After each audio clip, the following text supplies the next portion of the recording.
I'm proud of you, man. I'm proud of you. And you may hear that and you say, "Luke, you don't know who I am. You don't know me yet." Well, I can already tell you I'm proud of you, and here's why. You're probably one of the 165 subscribers that I have right now, or maybe just someone who stumbled on this video. But I'm proud of you because you are taking a step in the right direction.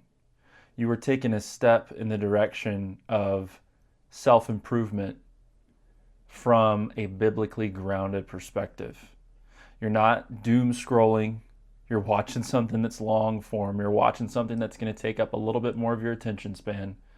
You may be actually watching this, or you may be listening to this while you do a chore or walk on the treadmill or while you drive from point A to point B. I don't know, but you're in it for the long haul in a sense, and you're trying to better your life. You're trying to improve yourself by seeking wisdom.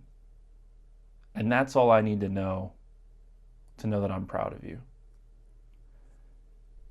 What I want to talk to you about today is the harsh, cold, and at the same time, glorious reality about life. And it's a reality that you don't get to see in movies, you don't get to see in your favorite cartoons, anime, video games. You don't get to see this reality because there's no time for it. There's no demand for it. There's no views for it. It's a very cold and bleak reality. And if I could sum it up in one sentence, the reality is this: greatness is celebrated in the spotlight, but it is developed in the darkness. Whenever you see greatness, you don't actually see greatness being developed. What you're actually watching is greatness being displayed on a grand stage. The Lambos, the victories, the money, the status, popularity. Those things don't always indicate greatness, but greatness typically brings those things with it, or some version of those symbols. Not always those symbols, but it brings symbols with it. And what you have to understand is greatness is not those symbols. What you're seeing when greatness is celebrated on the stage, in the spotlight, on your algorithm, in your Reels feed, on your For You page, that's the best of the best of the best. And you're only seeing the best of the best of the best after they have been built in darkness. And you didn't see the darkness. You're only sold the dream that you see after greatness was built. And what they don't tell you is the darkness lasts a lot longer. It lasts a lot longer. Not all of you are going to become millionaires. And that's okay. Not all of you are going to have a 10 out of 10 beautiful wife or an amazing job that puts you in the C-suite of executives or start up a massive online money company, right? But all of us are called to pursue a life of greatness. And that includes you. The fact that you're watching this even further solidifies that includes you. And so I want to tell you about that journey. Because my life, depending on how you look at it, has been a series of failures over and over and over and over. I was recently talking to a friend of mine. He's a couple years older than me. So he's in his early to mid 30s. And he said, "Man, it just feels like you're capable of so much more than me. You've done so much more than me. You've succeeded so much more than me." And I looked at him and I took it. I said, "Yeah, that's true.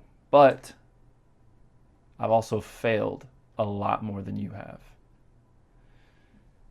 You see, the only perfect man is a statue. I'm going to say that again. The only perfect man is a statue. Why is that? Because a statue doesn't move.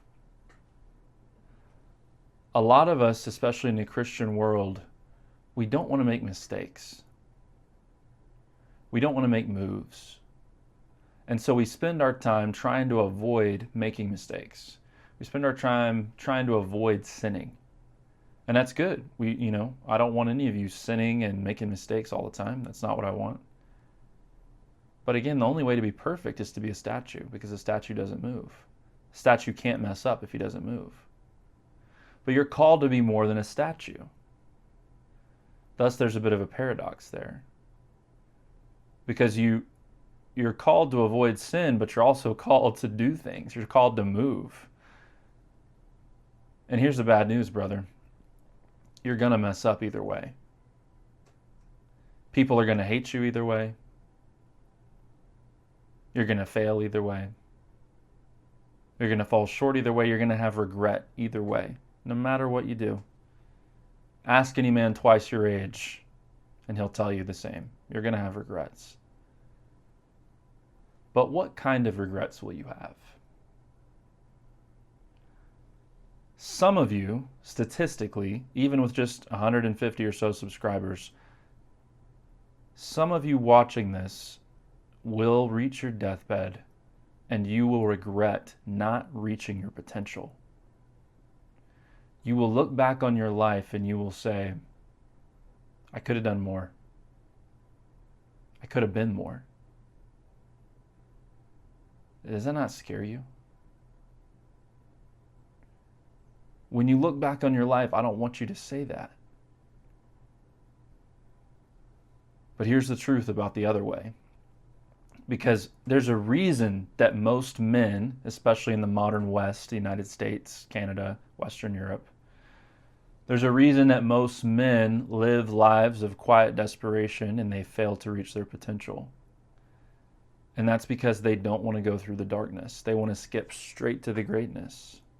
They don't want to actually build greatness. They just want to celebrate greatness. They want to live like things are great without having built the greatness.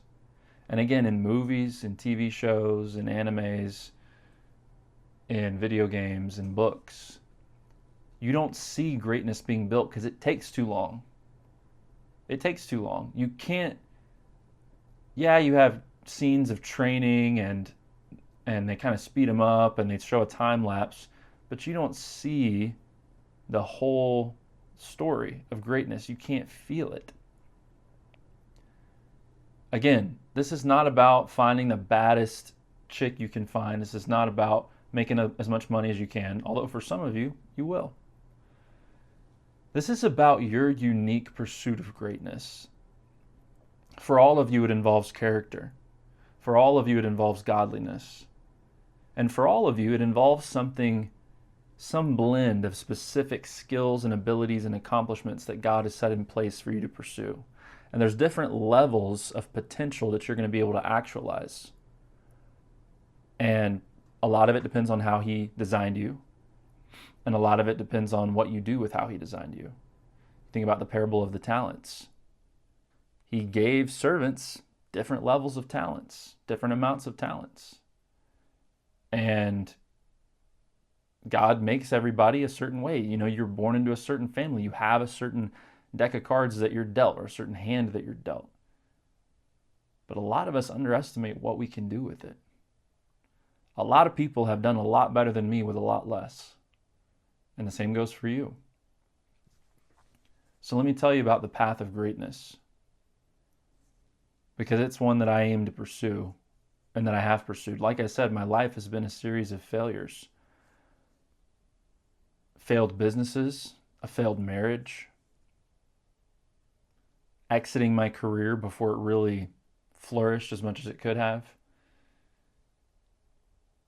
There's trends in my life where we're going up like this, and then there's trends of life where we're going down like this. And in these downtrends, and for those of you who don't know, I'm kind of in a downtrend right now in some ways, in many ways. In these downtrends, again, you're not looking at the graph, you're just You're in it. So it just feels like you're in a free fall. And that's part of the journey of greatness. So I'm here to ask you, what kind of life do you want? Because if you want a life that's epic, right? And again, it's not about the hottest girl or the most money or the biggest accomplishments. But if you want an epic life where you leave it all on the field and you get to the end of your life and you lay on your deathbed and you know, I left everything on the field. I squeezed every ounce of life, every ounce of potential. I made the use of as much of God's gifts as I possibly could to make as big of an impact on this world as I possibly could. If you want to die thinking that way, I'm about to put you on the truth of that path, okay? It's not a path I walk perfectly, but it is a path I walk. Guys, here's some facts about that path. I want you to think about any hero in a story, whether it's real or fictional. A hero that inspires you. Can be from a movie, a book, anything. Think about it. Really, think about it. Who's a hero that inspires you? Who's the hero that inspires you? Now, when you have that person in your mind, I'm assuming most of you watching this is going to be a dude. It's going to be a man. You have this man in your mind, okay? Was there a point in his story where the odds were against him and he truly didn't know if he was going to make it? When things looked really bad and he said, this is it. This is make or break. And it's a very real possibility that he could break. He could lose it all. He could die. That's the case with every hero, isn't it? That's the case with every person who lives an epic life. And here's the thing. There's way more people who have lived an epic life, but they didn't make it. We don't hear them. We don't hear about them because they didn't survive. History hasn't remembered their names the same way. Maybe their work was forgotten or never made it to the public eye and got the recognition that it deserved, but they still lived an epic life. And they died just as satisfied as those who did get celebrated. Are you willing to accept that? Are you willing to accept that you may die without your work getting the recognition that it deserves?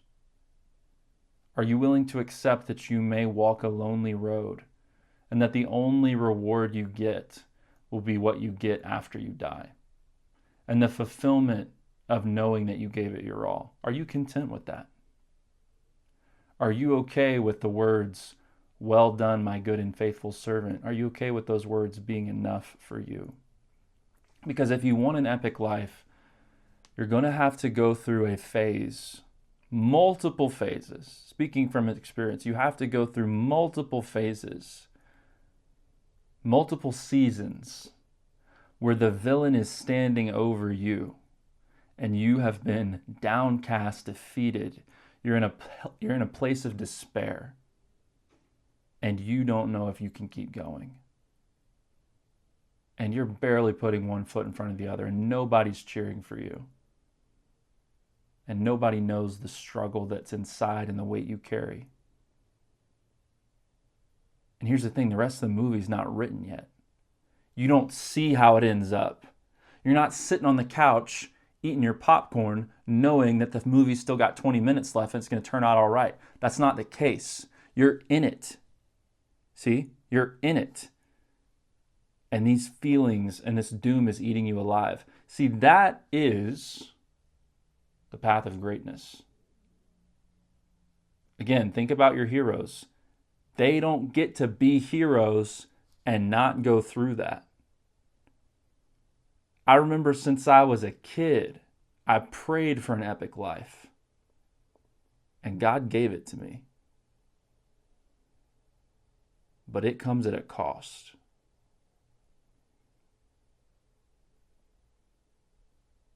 If you choose the life of Christ, if you walk the path of Jesus to the fullest extent, then your life will be epic in some shape or form.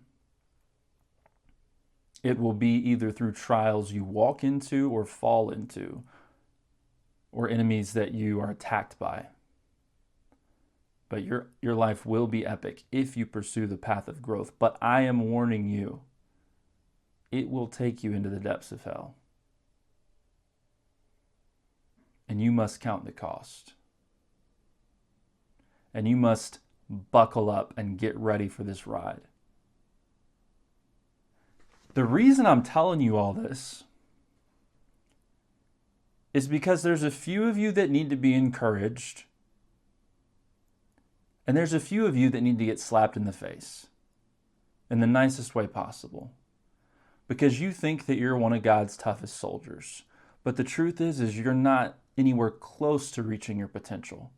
You're not anywhere close to fighting the type of battles that God wants you to fight, because you're sitting in this little self-absorbed, self-obsessed pool of pity and despair, mulling over your own existence, not pursuing anything. You're not a threat to anything in the enemy's kingdom. You're not building anything in the earthly kingdom or in God's kingdom. You're just kind of spinning around in this self-imposed prison of anxiety and fear. And man, you got to get out of that. You got to get out of that. You're a non-combatant at that point. And some of you are going to hear this and you're just going to get pissed off. And I love you. I'm not trying to piss you off. I'm sorry. You just weren't ready to hear that. But some of you are going to hear this and you're going to realize, oh, that's me. I'm spinning around and I'm self-obsessed and, I'm waxing eloquence on my own philosophies and anxieties and thoughts, but I'm not really getting anywhere. I haven't really gotten anywhere for months or years. And I've been there, okay? I know what that headspace is like. I revisit there, unfortunately, in sort of a cyclical manner at times. But if you catch yourself in that phase, I want you to know the answer is to focus outward. The answer is to look and say, how can I be an impact on this world? How can you make an impact on this world? Not how can you feel better, not how can your self-esteem get better, not how can you make more money. It's not about you. A fully mature man has a mission that is outward focused. And you may not have your full mission buttoned up right now, and that's fine. It took me almost 3 decades to do that. Some men it takes longer, some men it takes shorter. But if you can just focus outward, and if you can realize that your mission is not about you, understand that it's not about you. It's about the impact that you're making. Start taking action to make that impact, and realize on the path of greatness, you may not be appreciated. People may not recognize you for what you're doing. And you need to smile through that and understand that it is part of the process. And accept that the only reward you might get is the satisfaction of knowing that you did it right. And the words, "Well done, my good and faithful servant," after you cross into glory. That may be the only reward you get. Is it enough?